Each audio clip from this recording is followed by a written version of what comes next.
4 নম্বর হক হলো মুসলমানের, যেটা সর্বদা জরুরি, সব সময় জরুরি, সেটা হলো ওয়ুসাল্লিমুহু ইদা লাকিয়াহু।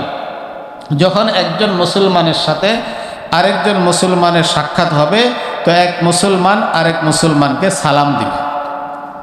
বরঞ্চ হাদিসে পাকের মধ্যে এইভাবে আসছে, একজনের সাথে আপনার সাক্ষাৎ হয়েছে গাছের এই পারে, আবার গাছের ওই পারে গিয়ে আবার সাক্ষাৎ হয়েছে 2 মিনিট পরেই, তাকেও আবার সালাম দিবে। একটা দেয়ালের এই পাশে সাক্ষাৎ হয়েছে, আবার দেয়ালের ওই পাশে গিয়ে ওই একই ব্যক্তির সাথে সাক্ষাৎ হয়েছে, তাকে আপনি সালাম দিবেন। রাস্তায় হাঁটতেছেন, একবার হাঁটাচলা করতেছেন, একই ব্যক্তির সাথে বারবার দেখা হইতেছে, ইসলামের শিক্ষা হলো যে বারবার তাকে সালাম দেওয়া।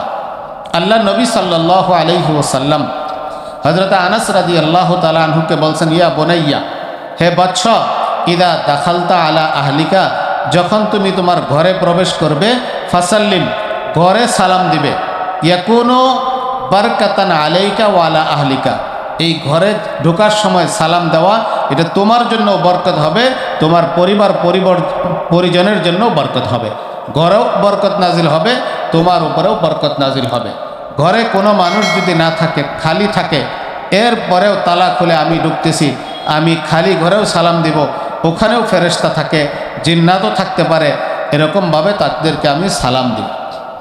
আমরা অনেক সময় যদি একটু শিক্ষিত হই বা একটু ধনী হই বা একটু এই নেতা কিসিমের মানুষ হই, তাহলে ছোটদেরকে সালাম দিতে চাই না, শিক্ষক হলে ছাত্রদেরকে সালাম দিতে চাই না, এটা ঠিক না। বরঞ্চ সালাম দিলে তো নেকি হয়, সওয়াবের জন্য সালাম দেয়।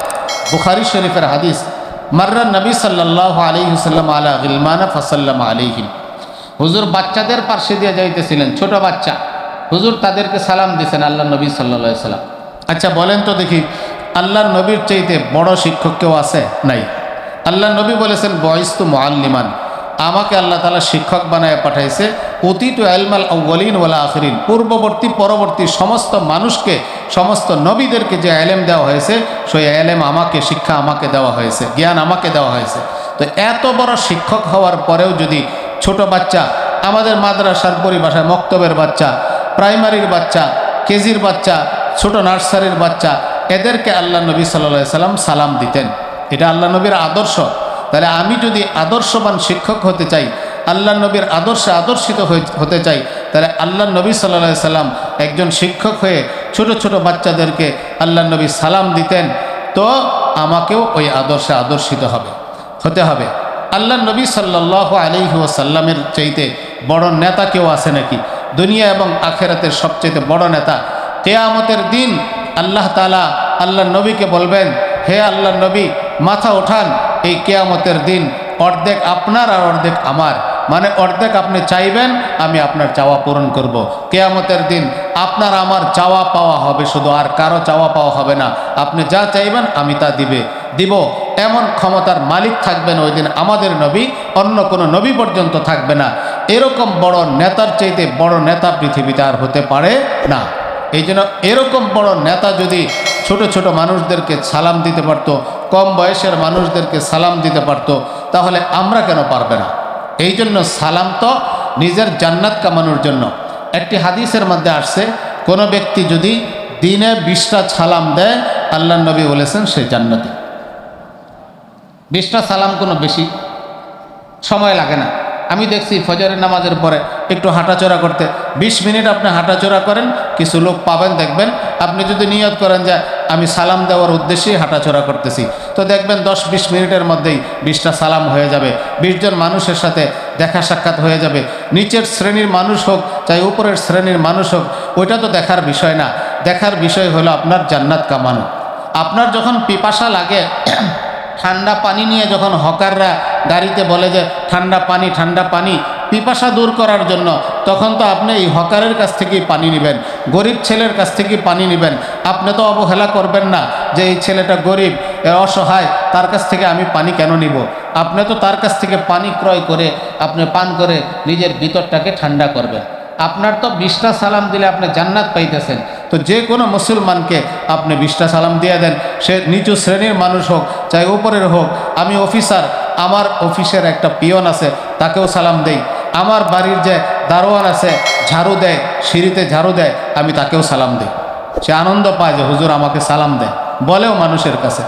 এটা তো আপনার একটা সৌন্দর্য ফুটে উঠলো, আপনার সৌজন্যতা ফুটে উঠলো, আবার সওয়াব তো পেয়ে গেলেন। আব্দুল্লাহ ইবনে ওমর রাদিয়াল্লাহু তাআলা আনহু, ওমর রাদিয়াল্লাহু তাআলা আনহুর ছেলে ছিলেন, ইবাদতে এক নম্বর ছিল, আবার রাষ্ট্র পরিচালনা করার যোগ্যতা ছিল, আবার সুন্নতের ব্যাপারে সাহাবাদের মধ্যে সবচেয়ে বেশি সুন্নতের অনুসরণ করতেন আব্দুল্লাহ ইবনে ওমর। ওনার ছাত্র বড় একজন মুহাদ্দিস মুজাহিদ, উনি বলেন প্রতিদিন ফজরের নামাজের পরে আব্দুল্লাহ ইবনে ওমরের কাছে আমরা পড়তে যাইতাম, পড়াশোনা করতে যাইতাম। তো একদিন আমাকে বলল যে আব্দুল্লাহ ইবনে ওমর চলো একটু বাহিরে বাজারে যাই। বাজারে গেল, বাজারের এই মাথা থেকে নিয়ে ওই মাথায় গেল, ওই মাথার থেকে এই মাথা পর্যন্ত চলে আসলো। তো আব্দুল্লাহ ইবনে ওমরকে তার যে ছাত্র মুজাহিদ সে বলল, হযরত বাজারে তো মানুষ যায় কোনো কিছু কেনার জন্য বা বেচার জন্য, আপনি তো কিনলেনও না, বেচলেনও না, কোনো কিছু দামও করলেন না, তো বাজারের এই মাথার থেকে ওই মাথা পর্যন্ত কেন গেলেন? তো বলে যে দেখছ, আমি যে এই মাথা থেকে ওই মাথা পর্যন্ত গেছি, কোনো কিছু কিনিও নাই, বেশিও নাই, দামও করি নাই, আমাকে সালাম দিতে দেখছ? হ্যাঁ দেখছি, অনেক মানুষকে সালাম দিচ্ছেন। আমি তো বাজারে গেছিলাম সালাম দেওয়ার জন্য। বাজারে মানুষজন পাওয়া যায়, বাজারে মানুষ টাকা পয়সা দুনিয়া কামানোর জন্য যায়, আমি সকালবেলা গিয়েছিলাম জান্নাত কামানোর জন্য। কেননা আল্লাহর নবী বলেছেন যে 20টা সালাম দিবে সে জান্নাতি। রাস্তাঘাটে মানুষ পাওয়া যায় না, বাজারে মানুষ পাওয়া যায়, এই জন্য আমি বাজারে গিয়েছিলাম সালাম দেওয়ার জন্য, শুধু আমি বাজারে গিয়েছিলাম।